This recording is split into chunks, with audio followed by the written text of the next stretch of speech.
Amazing twist. CEO discovers his child's strange connection to a poor woman. She was his wife's Nuh. John sat at his sleek mahogany desk, fingers hovering over his laptop as the city buzzed outside the floor-to-ceiling windows. He had it all, or so he thought. The wealth, the accolades, a beautiful wife, Kate, and their radiant daughter, Lily. Yet, as he watched the sunlight flicker on the glass buildings, he felt an unease gnawing quietly at the corners of his mind. Success had not come without its sacrifices, and sometimes he questioned whether it was worth it. Was he trapped in a golden cage, shackled by expectations and constant pressure? Then came the discovery. "Dad, I made a new friend." Lily's voice rang out, bright as always, but with an edge of innocence that rattled him. Clara, her new best friend, stirred something unsettling in John. When he first heard the name, it simply sounded too ordinary for the life they led. But soon he learned Clara lived in a neighborhood he had never set foot in, a stark contrast to his ambitions that sparkled against the never-ending drive for more. With each revelation, an unexpected tension swelled within him. Clara was a single mother, struggling to make ends meet, while evoking admiration for her steadfastness, a knot forming in his throat. It was easy for him to hide behind his title and the wealth accumulated through grit and strategic risk, yet he felt pity wash over him. Pity morphed into reflection as he realized how shallow his previous judgments had been.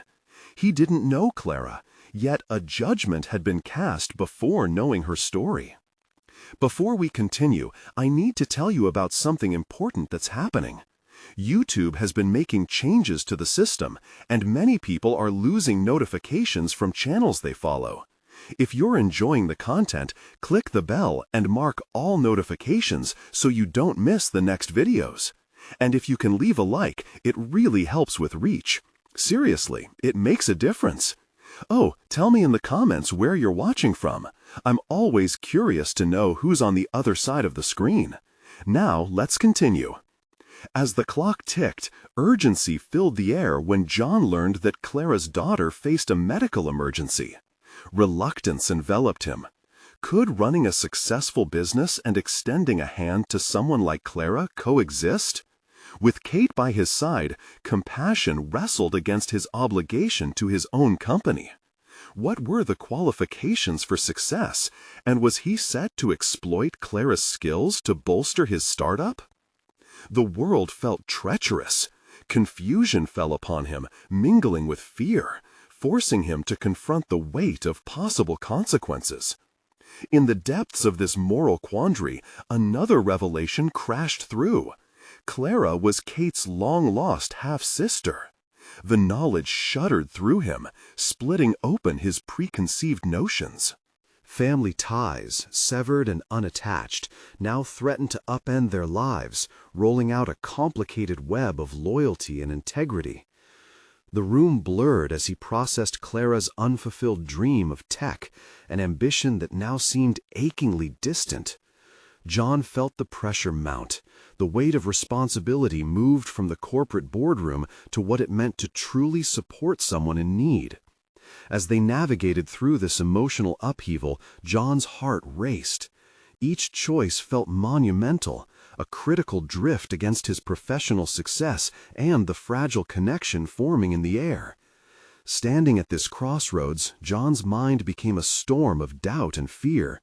If he acted to lend real support or sought to benefit from Clara's skills, both families might unravel. What would it mean for him to empower her to chase dreams abandoned? The stakes had never felt higher, with his family's future intertwined in a way he never expected. The past loomed large, his choices due to define who they all would become. As the tension reached a boiling point, uncertainty gripped his chest. He gazed towards the horizon, feeling the suffocating weight of his next decisions, knowing they would redefine everything. The air around John felt thick with implications, almost as if time itself had slowed to an agonizing crawl. He pushed his chair back and stood up, pacing the confines of his sleek office. Every step echoed with questions that ricocheted through his mind.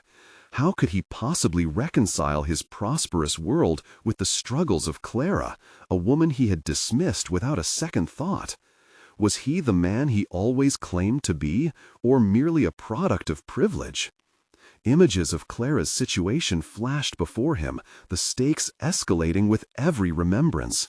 Her daughter's medical emergency was a reality he couldn't ignore. In his mind, the grotesque architecture of his own worldview began to crumble. He had built his empire on the backs of countless sacrifices: his own family, the late nights, the relentless pursuit of a life that promised purpose. Yet this new situation required something completely different, not strategy, but vulnerability and support. Each moment of indecision gnawed at him as he wrestled with a growing urge to reach out to Clara. Could a partnership with her be more than just a business arrangement? As he contemplated this, he recognized the lengths to which society had trained him to prioritize transactions over connections. The stark realization felt jarring, like seeing a distorted reflection of himself in a shattered mirror. He thought about calling Clara. Instinctively, he knew what he wanted. He wanted to help her. But would he simply be appeasing his conscience, or did he genuinely yearn to see her succeed? The conflict pulled at him, and he concluded his only means of determining the truth lay in direct interaction. He needed to hear Clara's voice, share in her reality, understand not just her struggles, but also the resilience behind them. The clock ticked relentlessly, disrupting his thoughts, reminding him of the urgency unfurling outside his pristine environment. He noticed a smudge on his desk, a small but constant reminder of the imperfect world that surrounded him. As much as he loved his family, the realization dawned on him that chaos lurked beneath their seemingly perfect life. He had to act responsibly, both as a husband and a father. With renewed determination, he picked up his phone, hesitated momentarily, and then dialed Clara's number. The moment stretched, exacerbating the tension swirling inside him. Each ring intensified his anxiety, but he had to take this step. This was not just about Clara. It was about understanding the untold stories that existed outside his bubble of affluence. "Hello?" Clara's voice startled him, filled with warmth and concern, yet weighted by recent upheavals. "Clara, it's John," he managed to say, his voice steady despite the storm in his insides. "I know you're going through a hard time. I'd like to help if you'll let me." There was a moment of silence on the other end, a palpable hesitation that seemed to bridge the gulf between their lives. "I don't know how you can help," she finally responded, her voice tight. "I don't want to burden anyone." He felt the walls crashing around him, realization settling in that her instinct to protect herself mirrored his.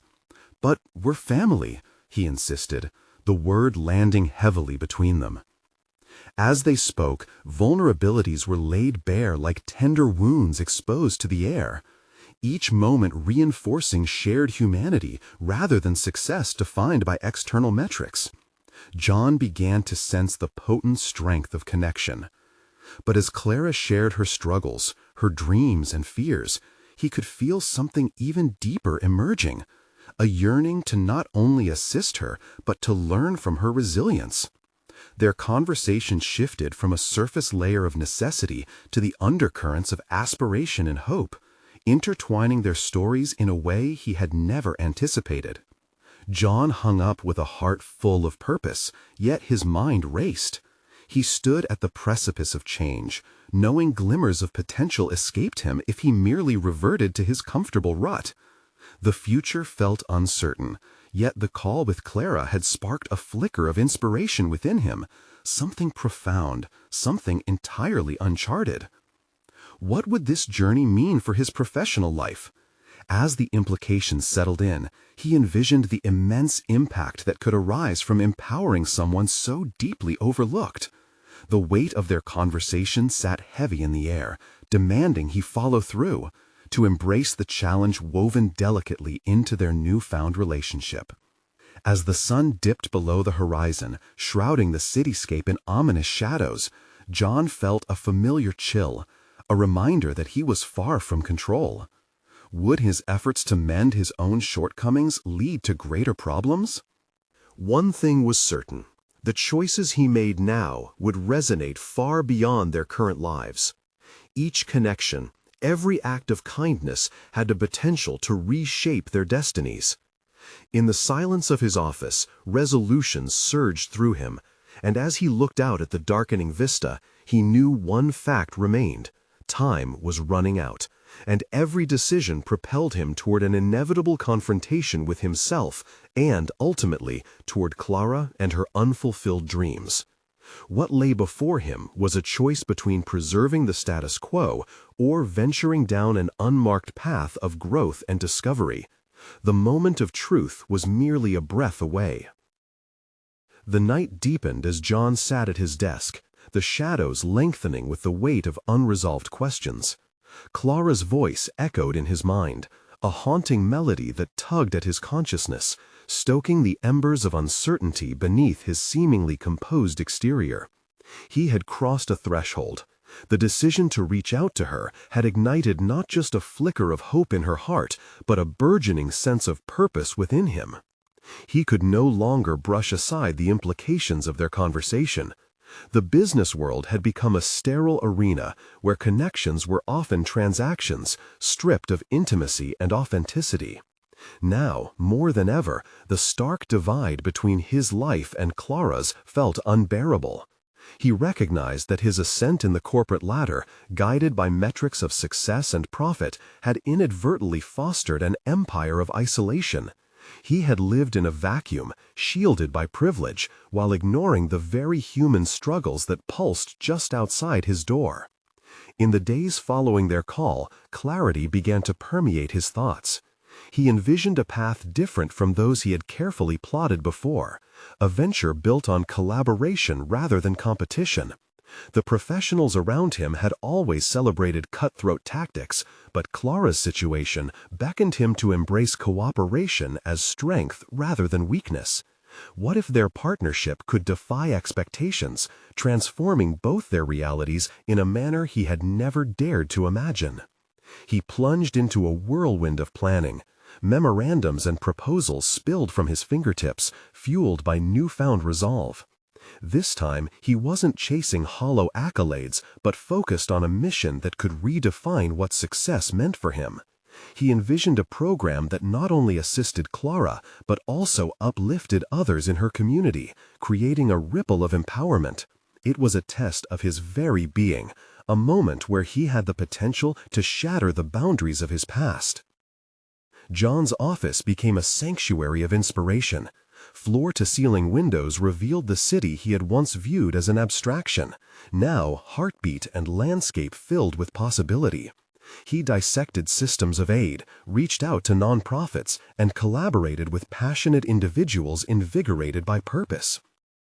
As he fleshed out his ideas, each detail sharpened, the foundation of a burgeoning initiative took shape. His ambition finally aligned with a resonant human purpose. Yet added to his exhilaration was an unsettling uncertainty. The closer he moved towards this new realm, the more questions arose.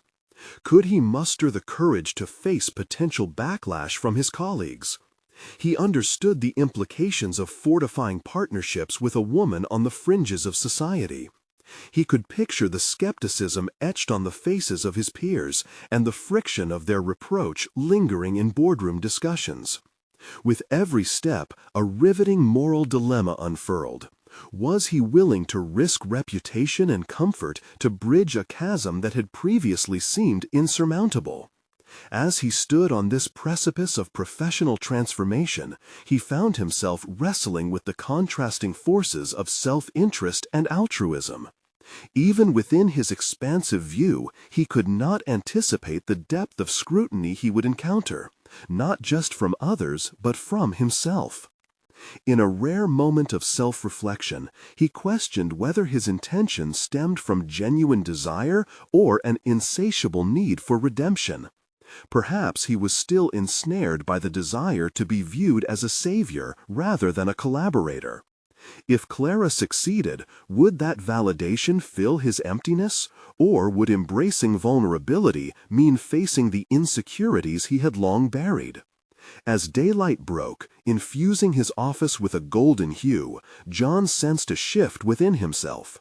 He realized this journey was not merely about helping Clara, but about confronting the rigid constructs of his own life. It was a challenge to peel back the protective layers of his persona and confront his deepest fears, emerging not as a hero but an ally, ready to grow alongside her. Upon arranging a meeting with Clara, anticipation mingled with trepidation. He arrived at the modest cafe they had chosen, the atmosphere humming gently with life, conversations bubbling like brook waters. Would she be willing to engage in this journey together? Would she trust him despite their complex history? Sitting at the table, he surveyed the surroundings, his heart pounding loudly against the confines of his chest. The moment felt critical, the air charged with energy. Would this conversation mark a new beginning for both of them, or would their past linger like a shadow, threatening to eclipse any light of opportunity? But as the door opened and Clara stepped in, a rush of resolve swept over him. It was time to confront transformation, both hers and his, head-on. Would they forge a new reality together, or would hesitation prevail? John's heart raced as Clara approached the table, her warmth and familiarity clashing with the tension that had built up in the air. He noted the way she paused, briefly scanning the cafe, perhaps looking for signs of judgment hidden in the eyes of the patrons. This felt personal on a profound level. This was not just a business meeting, but a confrontation with their shared past and uncertain future. "Thank you for meeting me," he said, his voice steadier than he felt. Clara met his gaze, her expression a mix of curiosity and caution. He could sense her hesitance. She was weighing whether this approach would lead to collaboration or disappointment. "You seemed eager to talk," she replied, a flicker of skepticism in her tone. "Eager might be an understatement," he admitted, "but it's not just about you." He hesitated, absently tracing the edge of his coffee cup. "I've been reflecting on how disconnected I've allowed myself to become from reality, the reality that you and others like you experience daily." Clara's brow furrowed, as if processing the weight of his words. For a heartbeat, he feared she might dismiss him, but then she leaned in, urging him to continue. John took a deep breath, spilling out plans that had taken form in recent days. He shared his vision, a community partnership aiming to provide resources and connections, starting with Clara's initiatives. As he spoke, her expression shifted from skepticism to intrigue. "You really believe this can work?" she asked, her voice a whisper now, a doorway opening. "I think it can," he replied, earnestly, feeling an unfamiliar sense of conviction. "We could create something tangible, something that helps people, rather than just inspecting their needs. But I need you, Clara. Your insight, your experience, it's vital." The silence that followed felt heavy. Clara was assessing him, probing beneath the surface. "And what about your colleagues? They won't take kindly to this idea," she finally said, her eyes serious. "You're standing in front of an empire built on profit margins. Isn't this little more than a gamble?" "I know the risks," he answered, heart pounding, "but I can't ignore the impact these choices have on people outside the corporate bubble I've been living in. Perhaps it's finally time to transform doing good from a side project into the core of what we do." "That sounds noble," she retorted, the skepticism returning. "But what happens when they start to question your motives? When they see you as a liability?" Then I'll have to stand firm, he stated, surprising himself with the depth of his resolve, and convince them that this is a strength, not a weakness. Clara's expression softened momentarily, but the moment of vulnerability passed quickly. And what if you have to choose between them and me? The question hung like an anchor in his chest. He had anticipated this confrontation, but dreaded its reality. He faltered, grappling with the implications. I recognize that there may come a time when that will be the case, but I refuse to approach this with the mindset of making a choice. The intent is to make my workplace better, more inclusive, and that begins with the very people I've neglected. The sincerity in his voice seemed to resonate. Clara studied him, searching for assurance in his resolve. Are you ready for the potential fallout?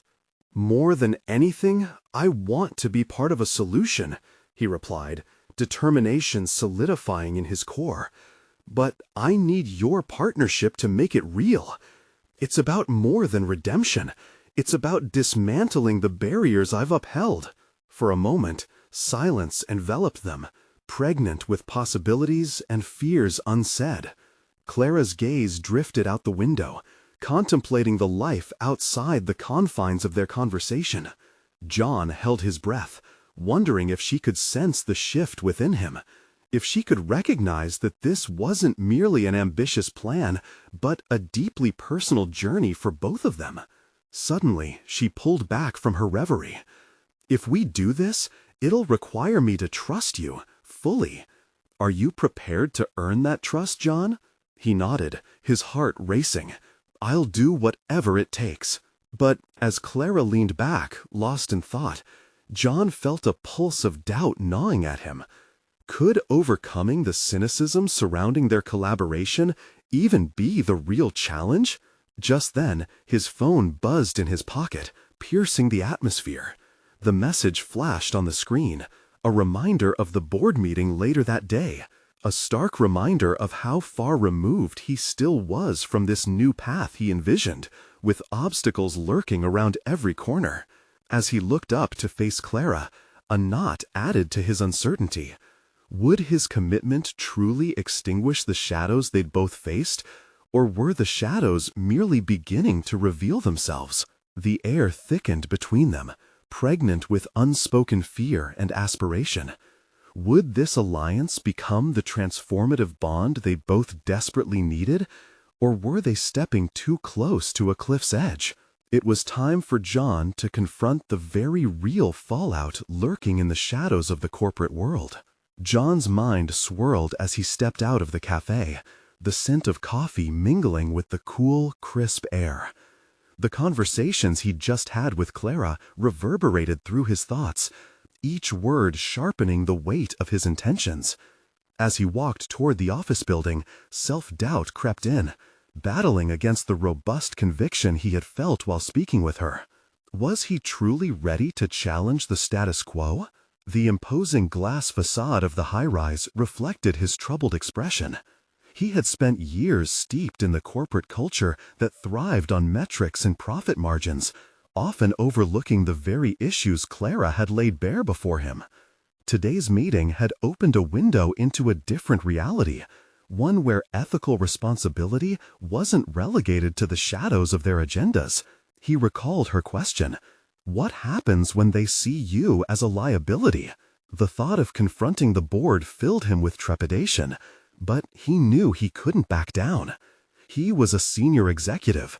If anyone could steer the company toward this new vision, it was him. Yet doubts gnawed at him. How could he transform a behemoth of profit into a beacon of purpose without drawing ire? His grip on the steering wheel tightened as he maneuvered through rush-hour traffic. The boardroom loomed ahead, a place of calculated conversations and hidden agendas. Every past meeting echoed with the same monotony, but today he carried something different, a desire to ignite a transformation. Arriving at work, he could feel the energy shift, a stark contrast to the internal conflict brewing within him. As he entered the elevator, he exchanged hurried pleasantries with colleagues. Their shallow smiles couldn't mask the facade of ambition that enveloped them. He was reminded of the ties he needed to sever, the conversations that needed to shift from self-interest to collective responsibility. In the boardroom, tension hung in the air like static electricity. The executives were already gathered, the room buzzing with reports and forecasts. Yet John felt distanced from the dynamics of the meeting, aware that this was the moment he had to step into the fray. "Today, I want to propose a shift in our company's mission," he began, his voice steady but fueled by an adrenaline rush. The room turned towards him, their expressions a mix of curiosity and skepticism. "I believe we have the opportunity to integrate community-based initiatives into our core strategies. We can create programs that not only enhance our reputation, but also foster genuine connections with the communities we operate in." A murmur rippled through the table, and he took it as encouragement. Imagine leveraging our resources to support those who are often disregarded, connecting our business goals with tangible social impact. It's time we transform our approach to success. The discussion erupted. Colleagues delved into critiques and counterarguments, challenging his vision relentlessly. "And what if it doesn't pan out?" one executive asked, arms crossed defiantly. "This isn't charity. We're all about returns and growth." John sensed the energy shift as all eyes turned to him. He was faced with the very challenge he had anticipated. "But this isn't merely charity. It's an investment in sustainability," he countered, his thoughts racing. "By creating partnerships with community leaders, we can embed ourselves into the fabric of society, ensuring longevity for our company, aligning profit with purpose." The room was a battleground, and he felt himself slipping into a defensive stance. He'd have to prove that his vision was not only viable, but essential. Suddenly, Clara's words echoed in his mind. "Are you prepared to earn that trust?" Today wasn't just about convincing his colleagues. It was about establishing trust in himself and the direction he wanted to take. Taking a deep breath, he stood taller, grounded in the gravity of his ambitions. "Let's explore this together," he proposed, inviting them to consider the possibilities, allowing the tension to shift slightly in his favor. "We can plan a pilot program, gauge feedback, and assess impacts." As he spoke, John could feel a growing confidence imbue his presentation. He wasn't merely presenting an idea, he was rallying. The board began to respond. Some nodded, others shifted in their seats, and a few started to take notes. Yet, amidst this chaotic exchange of ideas, a nagging sense of urgency sliced through his thoughts. He had no real plan for what to do if the decision turned against him. If they rejected his proposal or dismissed it as impractical, where would that leave him? Just as he addressed the lingering doubts, the meeting room door swung open, revealing Sarah, his assistant, with a frantic urgency in her eyes. "John, you need to come with me, now!" A chill ran down his spine. What could be so important that it interrupted his attempt to reshape the company's future? Was it merely a threat to derail the meeting, or did it transcend his professional struggles? As he followed her out, uncertainty coursed through him. Whatever awaited could redefine everything he had just started to build. The board's skepticism would pale in comparison to whatever storm had just breached the threshold. What awaited him on the other side of that door promised to shift the very foundations he sought to reshape. John followed Sarah, the urgent tone of her voice igniting a rush of anxiety in his chest.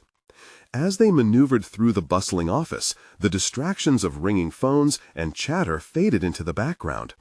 His mind raced, replaying snippets of the board meeting, a cacophony of disbelief mingled with fleeting moments of cautious support. The stakes had never felt higher. Once outside the boardroom, Sarah led him down the corridor to the back office, a place normally reserved for private discussions.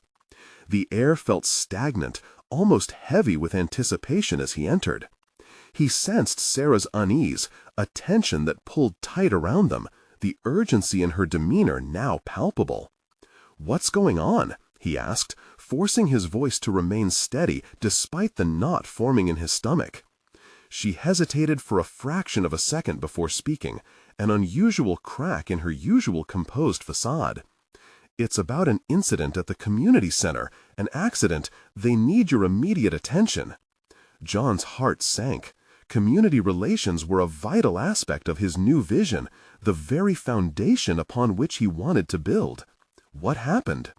"There's been a fire. A few families have been displaced, and they're asking for help and guidance." Sarah's eyes searched his, her urgency matching the intensity in his chest as she continued. "They're looking to our company to step in and assist in the recovery."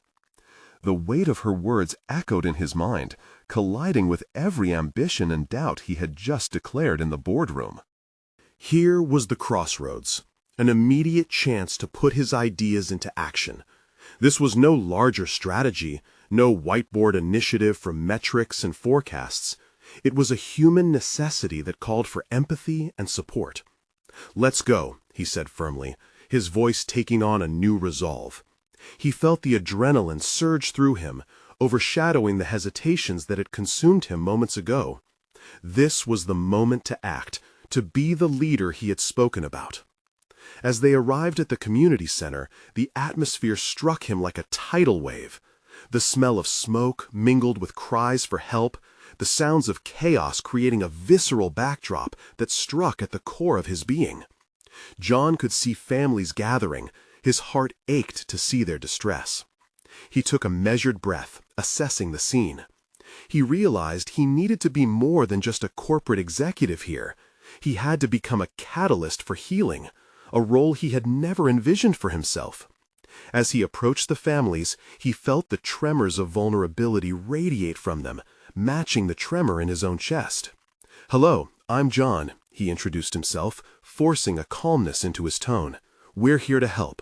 I want to understand how we can assist you right now." The response was a mix of gratitude and trepidation. One woman stepped forward, her eyes filled with both loss and hope. "We lost everything. We just need somewhere safe for our children." Her words hit him like a punch. It was as if the boardroom, armed with statistics and bottom lines, faded into irrelevance. Here, real lives hung in the balance. He urged Sarah to contact the necessary community services and began brainstorming practical solutions, deploying resources with a sense of determination that had eluded him before.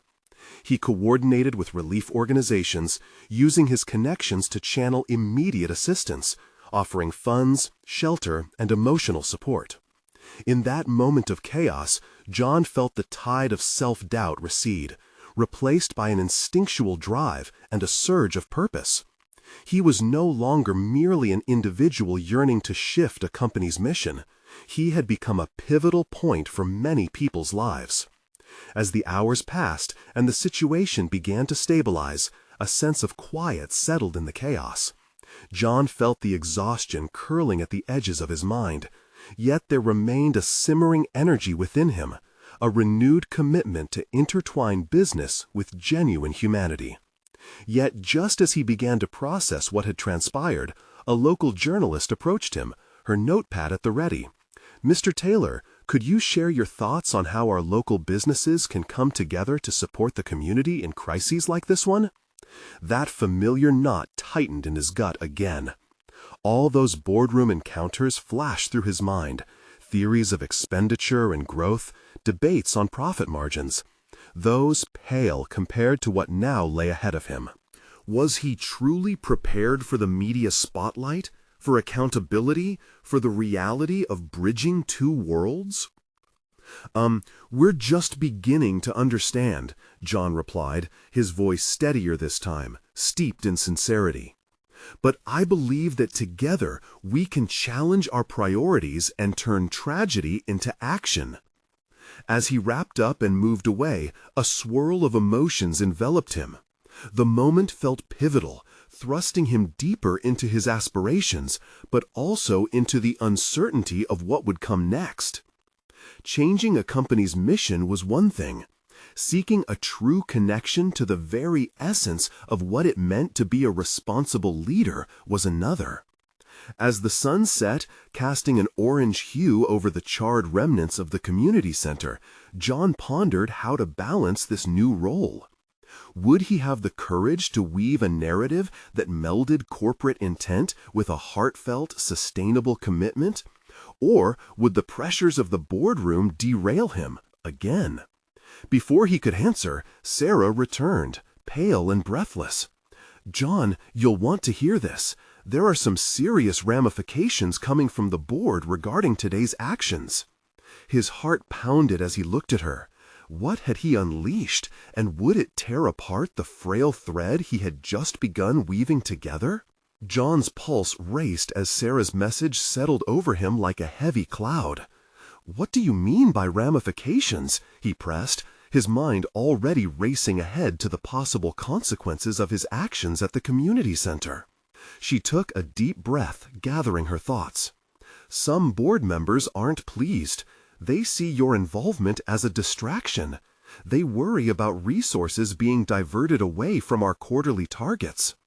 The chill of her words struck him, their weight threatening to unravel the confidence he had just begun to build. Could his moment of purpose lead to an irreparable rift with the very people he needed to support his vision? He felt a conflagration of responsibility, the nascent bond he had forged with the community now tangled in corporate politics. "Are they suggesting I backtrack?" His voice was firm, but doubt lurked at the edges. He could already envision the familiar room, filled with suits, eyes darting, thoughts of profit hovering in the air like a storm cloud. "No," she replied, hesitating briefly, "but they want a formal statement about how we aim to support the community while maintaining our corporate goals. They see it as a balancing act." John glanced out at the remnants of the disaster, the families still in distress, the urgency of the moment stark against the cold calculus of the board. "So it's back to the boardroom rhetoric, all statistics and graphs?" "Not necessarily," Sarah quickly countered, her eyes shining with a flicker of hope. "You've already started something concrete here. The board will respect that if you can articulate your vision compellingly." As they made their way outside, the chaotic buzz of recovery efforts filled the air. John took a steadying breath, focusing on the faces of the families he had met, the weight of their losses pulling at his heart.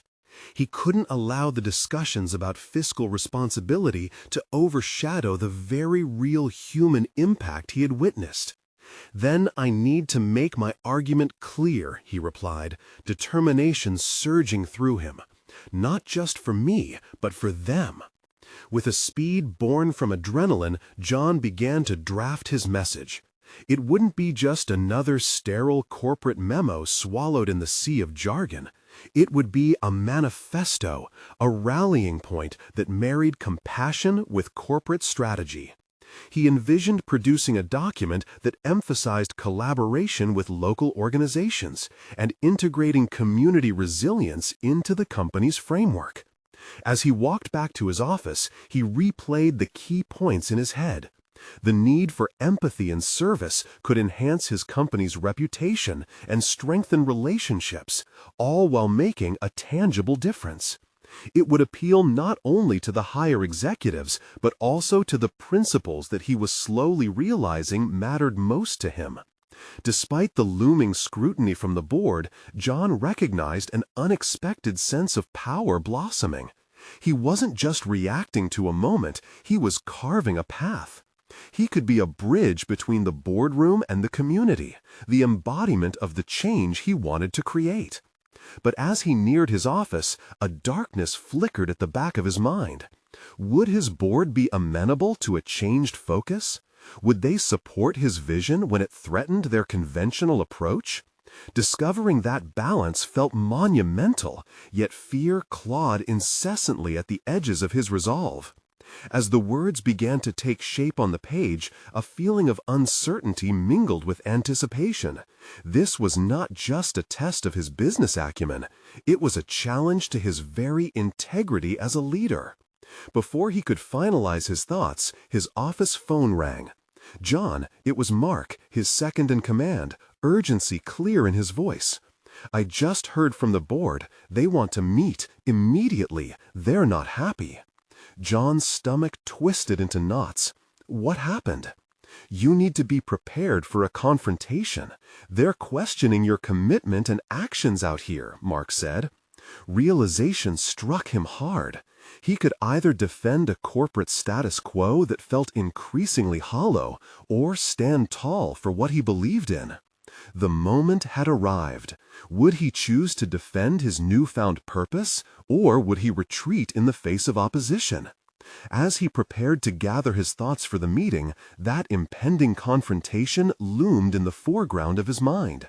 He knew he needed to ready himself for what they would throw at him, not just as a corporate executive, but as a leader with a mission. And just like that, John understood. The foundation of his journey had shifted. Yet, within this newfound sense of clarity, self-doubt persistently loomed. What if his colleagues were blind to the potential of this vision?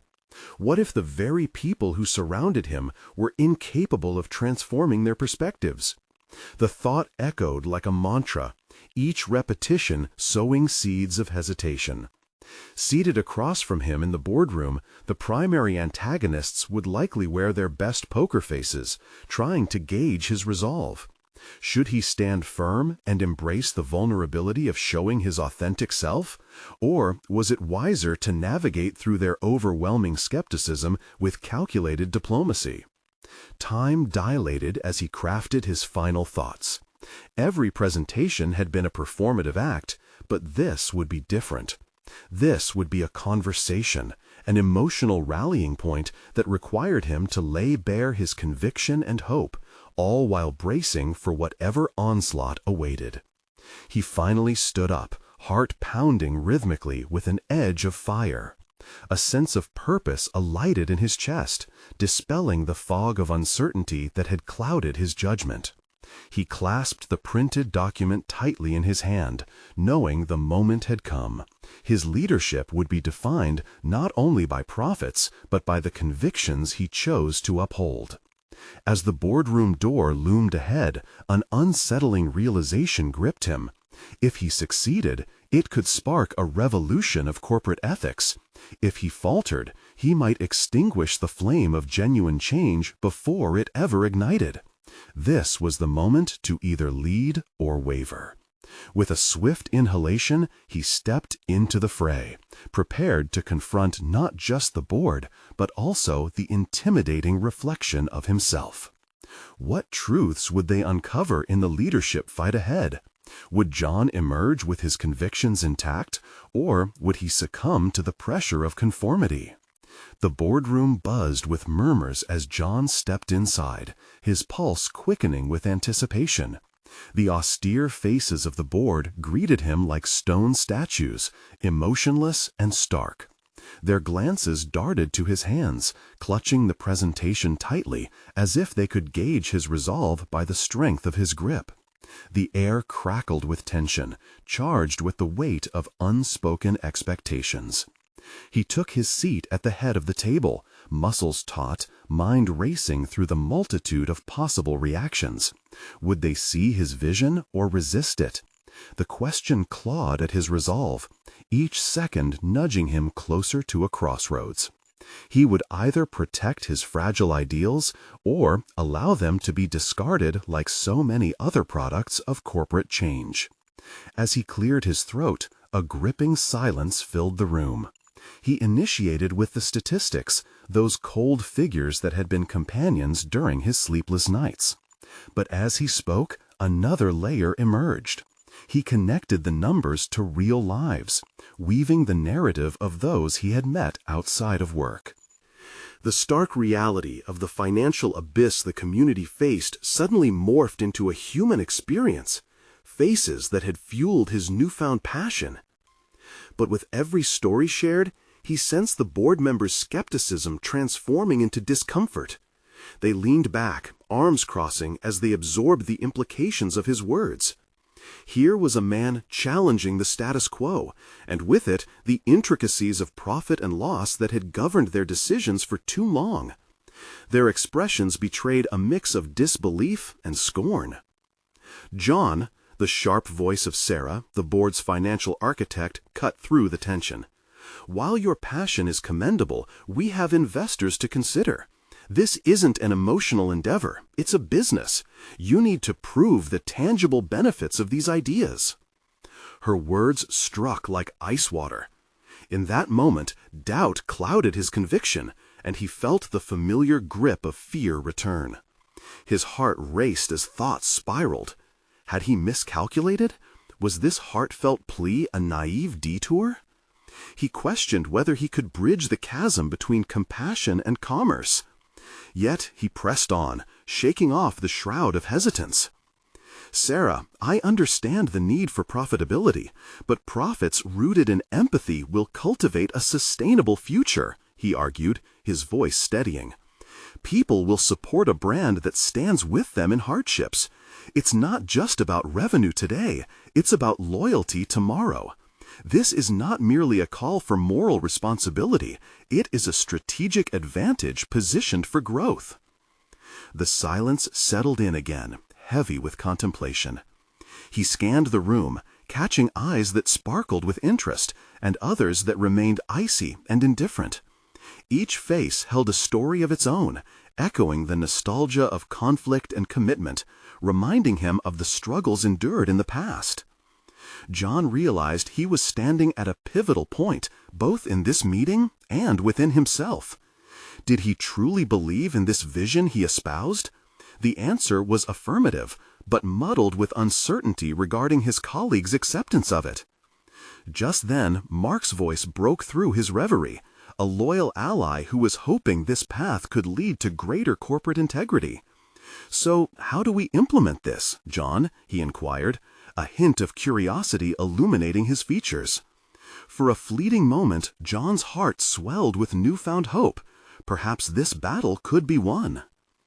Yet his optimism was swiftly doused as Sarah interjected again. Implement what? A series of socially driven initiatives that require capital investment? We need concrete steps, not just lofty ideals. The pressure to conform bore down, threatening to extinguish the embers of his ambition, and his determination wavered in the face of her logical facade. However, the encounter birthed a revelation. John recognized that this was not simply a board meeting. It was the arena where his authenticity clashed against corporate conservatism. He could either succumb to their demands or rise to the challenge and risk everything for the cause he believed in.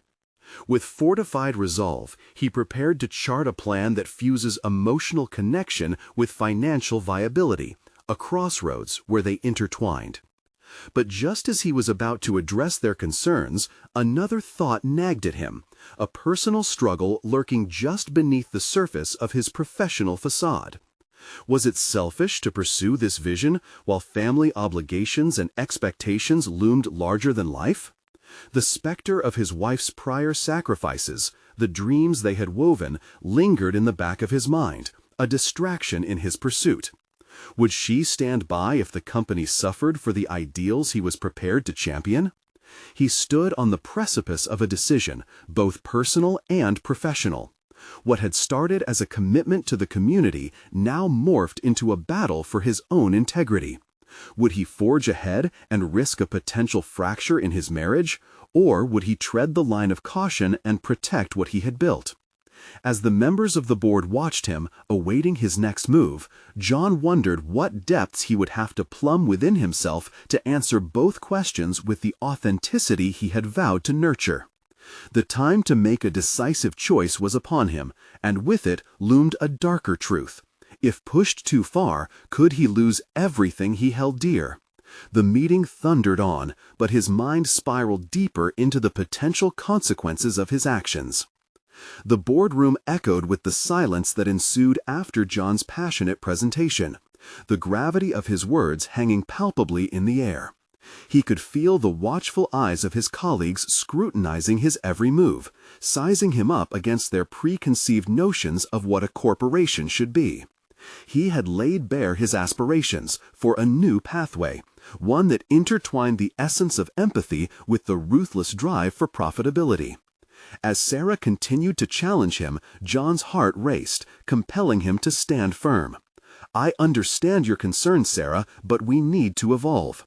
True leadership recognizes the value of human connection over cold numbers. We can create a legacy that matters, not only to us, but to the communities supporting our empire." His voice held steady through the tumult, solidifying his stance in the face of potential backlash. But the simmering doubts echoed within him, a whisper of uncertainty. In chasing this vision, had he jeopardized not only his position, but his family as well? As the board members engaged in hushed discussions amongst themselves, John seized the moment to recalibrate. "Let's consider the tangible benefits of what I am proposing," he continued, his conviction rising. "We have a unique opportunity to lead by example, to harness our resources for good while simultaneously enhancing our brand loyalty and market position. Empowering the community can yield a dedicated customer base willing to stand by us through thick and thin." Mark, sensing John's desperation for validation, interjected with unexpected support. "Imagine integrating Clara's community insight into our business model. She has first-hand experience and can guide us in implementing effective strategies that resonate with those we aim to serve. This isn't just good PR, it's smart business." The endorsement felt like a lifeline thrown into turbulent waters, but John knew it wouldn't be enough to sway the traditionalists around the table. However, the tension was palpable, and as voices rose and fell, it became clear that John's words had sparked something. Ideas began to flourish, tentative at first, as others started to contribute suggestions surrounding corporate responsibility. Yet, as the conversation picked up momentum, John felt a growing urgency within himself. This wasn't just a corporate shift, it was his chance to transform his values into action. In that brief moment of clarity, John recognized that he had a duty, not only to himself and his aspirations, but to his family, who had supported him through all the late nights and missed events. "I don't want to lose sight of what matters," he said, the weight of his dual life settling heavily. "I have a daughter who needs a father she can look up to, and a wife who deserves my honesty. This endeavor is as much for them as it is for those families out there." The boardroom fell into an imposing silence. He had laid it all bare, the stakes on both sides of the equation, and now it was his turn to confront the reality of his choices. "Let's put a motion forward for a pilot initiative," Sarah finally said, her tone more conciliatory now. "However, I need to see a projected outcome, financial, social, and otherwise. If we're doing this, we need data to back it." John felt a rush of hope, a flicker of acknowledgement perhaps. "Yes," he responded, the tension easing slightly, "but let's also ensure that the metrics encapsulate our community impact. We need both qualitative and quantitative data that reflect our commitment to partnership." With each exchange, he felt freer. The walls of the boardroom, once constricting and suffocating, began to shift. Members who had previously questioned his motives now nodded in agreement, their expressions revealing a subtle shift towards collaboration. The urgency of the matter started to seep into their corporate lexicon, a language of community and connection. As the discussion evolved, John's resolve tightened within him. They discussed actionable steps, potential partnerships with community leaders, and integrated strategies that combined business ethics with profitability. By the end of the meeting, a palpable excitement pervaded the room, a fledgling agreement on a path forward. The pilot initiative would not only revitalize the company's image, but also breathe new life into the communities that supported them.